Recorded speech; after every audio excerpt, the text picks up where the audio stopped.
السلام عليكم ورحمة الله. رجعنا لكم بفيديو جديد. الأرنب اللي عزلته بالفيديو السابق طبعا مات هذاك الأرنب، وعندي الأرنب البيضة لحد الآن معزولة. اتحسن وضعها كثير، بس ما أريد أجيبها مع الأرانب لأن هي كانت أكثر شيء مصابة بالجرب، يعني منتشر بجسمها.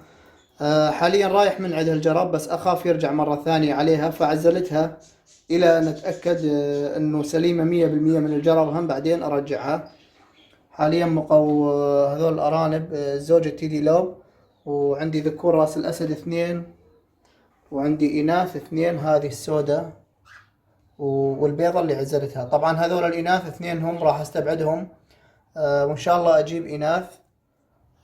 أسبوع راح يوم الجمعة دورت على إناث، بس ما حصلت شيء مضبوط مثل ما أنا أريد. إن شاء الله باكر راح أنزل على السوق، إذا لقيت شيء نظيف وعجبني من الإناث يعني راح أجيب 2 إن شاء الله، أخليهم مع راس الأسد، ونرجع إن شاء الله من جديد على الإنتاج إن شاء الله. عندي هذول الكوكتيلات اليوم لاحظت عيفتون على العش لأول مرة، من زمان ما فايتين على العش مالهم، اليوم دخلوا على العش، فما أعرف راح ينتجون أو لا. وعندي هذا المي إذا تشوفون رفعته بلوكة عن القاع، لأن كان بالقاع ودائما لما يتحركون الأرانب تصير تربة وطوز وكذا يتوسخ المي، فرفعته حتى يبقى نظيف. ومثل ما قلنا لكم إن شاء الله بالأيام الجاية راح أجيب أرانب جديدة، بالذات إناث أحتاج، حتى إن شاء الله نرجع مرة ثانية خليهم ينتجون. طبعا هذا دائما يلحقني، هذا رأس الأسد اللي جبته آخر شيء، من يشوفني أدخل بالمكان يظل وراي يدور أكل، على العلم أني مخلي لهم أكل، يعني يوميا نعطيهم وجبتين باليوم، ومرات نعطيهم خضروات مرة واحدة. طبعا تعذرون احتمال الصوت شوية ما يكون واضح بهذا الفيديو، شوية عندي أعراض برد وبلاعيم وكذا فلاونزا، فاحتمال الصوت شوي يكون ما واضح. شوفوا هذول الغينيات بسرعة ما دخلوا بالمكان، بس ينفتح هذاك الباب يجون يركضون على هذه المحمية. طبعا عندي هذه اللي جبتها آخر شيء، طلعتها من القفص، تذكرون وقعت ورجلها تأذت، أتوقع كانت عندها إصابة قديمة، لأن الفخذ مالها من فوق كأنما بنقص، يعني قصير بشكل الفخذ، ما مثل الفخذ بالرجل الثانية طويل. عدا واحد من الأفخاذ الفوق يعني بالقدم قصير بشكل، فأتوقع هذه إصابتها قديمة، بس من وقعت عندي يعني بين عليها الأثر. بس حاليا تتحرك ما شاء الله سريعة، فأني مخليها بالقاع حتى بلكي تحاول تطير تصعد على أغصان شوي شوية، حتى إن شاء الله بمرور الوقت بلكي تقدر تطير. طبعا هذولا من جبتهم هو اللي أخذتهم من عنده، قال لي هذولا فراولة، أتوقع ما فراولة، هذا يسموه برتقالي الصدر. يعني أتوقع النوع ماله مختلف عن الفراولة، ما أعرف بالضبط هل هو الفراولة أو لا، بس هو إذا تشوفون شكله يعني الصدر ماله يصير برتقالي، هذا أشك إنهم نوع ثاني مو فراولة. عندي هذول الحمامات ما شاء الله كبروا إذا تشوفون. طبعا حاليا أمهم وأبوهم يتركوهم، مو كل النهار يقعدون معاهم، هذا أبوهم حاليا، مرات يجون يقعدون يطعموهم شوية ويقومون عنهم.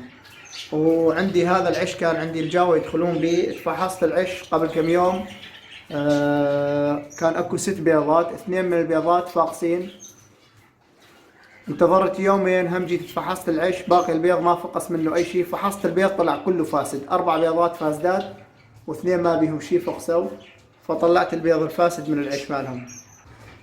طبعا كان عندي عظم حبار، ثبتت قطعة بهذا المشبك وقطعة هناك، لأن مفيد حيل يعطيهم كالسيوم، وبالذات الطيور وقت الإنتاج وحتى بغير وقت الإنتاج يحتاجون الكالسيوم ضروري. عندي الزبرة اللي كانت مفقسة بهذا البيت حاليا داخله هذا العش الصغير، إذا تشوفون هذه اللي بالداخل طلعت.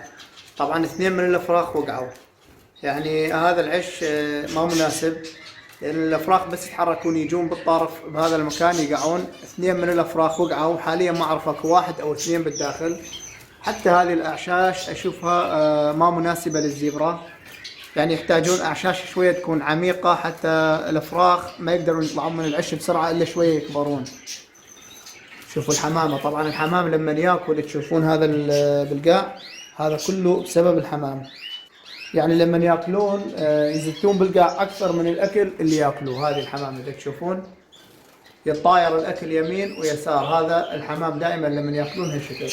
بس انا مخليه هذا حاليا ما نظفته، لان عندي هذه الطيرة مخليها بالقاع اللي متصوبة رجلها، لان مرات تيجي تاكل وهذا المي تشرب من عنده. طبعا هذا المي حتى يسبحون بداخله، فمخلي لها اكل ومي، وما عاد اخليها بالقفص، صار لها تقريبا اسبوع مطلعها من القفص. فبالنسبة للاعشاش، احتمال هذه الاعشاش كلها راح اغيرها واجيب اعشاش عميقة. عندي هذا كان مال كوكتيل، فتحت فتحة ثانية اذا تشوفون، راح اقطعه من الوسط واسويه اثنين، يصيرون اعشاش اثنين. طبعا هذا ارتفاعه تقريبا 20، يعني حاليا بقى عندي 10 عمق اذا تشوفون. ما يقدر يطلع من عند الفرخ الا شوية، يقدر يطير يلا يقدر يطلع. والارتفاع مال البيت يعني 18 سنتيم، بعد اركب السقف ماله يعني يصير 20. وسويت هذه الجوانب تنفتح حتى لما اتفحص العش من الجوانب اتفحص كل عش وحده. فراح اسوي لهم نفس هذا الترتيب، اعشاش تكون عميقة حتى الافراخ ما يطلعون بسرعة، لان من يطلع بسرعة مثل هذا اذا تشوفون، يعني بعد ما صب الريش مالهم اثنين من عندهم كانوا واقعين وماتوا. حاليا ما اعرف اكو واحد او اثنين بالداخل. وهناك عندي وحدة بيضة هناك فوق، تتذكرون بالفيديو السابق قلت لكم 5 بيضات اكو، تركتهم الى ان شاء الله يفقسون. طبعا اكو قسم من المتابعين كانوا يقولوا لي جيب حمام، فقبل كم يوم جماعة مسكوا زوج من الحمام، طوني اياهم زوج كانوا يسموهم زبيريات او هيك شيء، يعني ما اعرف اني بالحمام ما عندي خبرة، فجبتهم خليتهم مع السمان. بس شوفوا الفوضى اللي صارت. طبعا خليتهم يومين ونظفت المكان ورجعت تقريبا هم خليتهم يومين. شوفوا الاوساخ مالهم، بعدين اعطيتهم لابن عمي. فالحمام اذا هيك الاوساخ ماله انا ما راح اجيب حمام. انا ما يعجبني شيء يوسخ بكثرة، يعني لازم كل يوم او يومين تنظيف، لا. يعجبني الطيور مثل هاي طيور الزينة، يعني بالاسبوع اقدر انظف مرتين، حتى لو مرة واحدة انظف هم عادي، ما يوسخون كثير مثل باقي الطيور. اما الحمام او الدجاج راح يدمر الارضية بالاوساخ، لازم كل يوم او يومين انظف وراه. وطبعا ما عندي وقت لهذا الشيء، اذا جبت حمام او دجاج ما عندي وقت كل يوم او يومين انظف.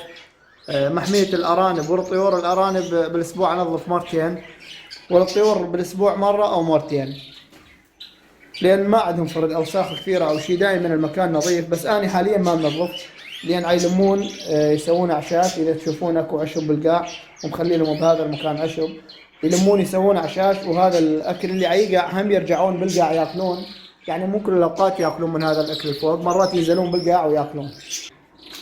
وعندي الغندورة كملوا العيش مالهم، بس لحد الان ماكو اي بيض بالداخل. بس اليوم تفقدت العش، يعني مرتبين العش تقريبا كامل ملفوف كامل العش مالهم. وهذول البادة جيلي حد الآن ولا واحد منهم ما دخل على عشاش بعد، كلهم متواجدين دائما بالخارج.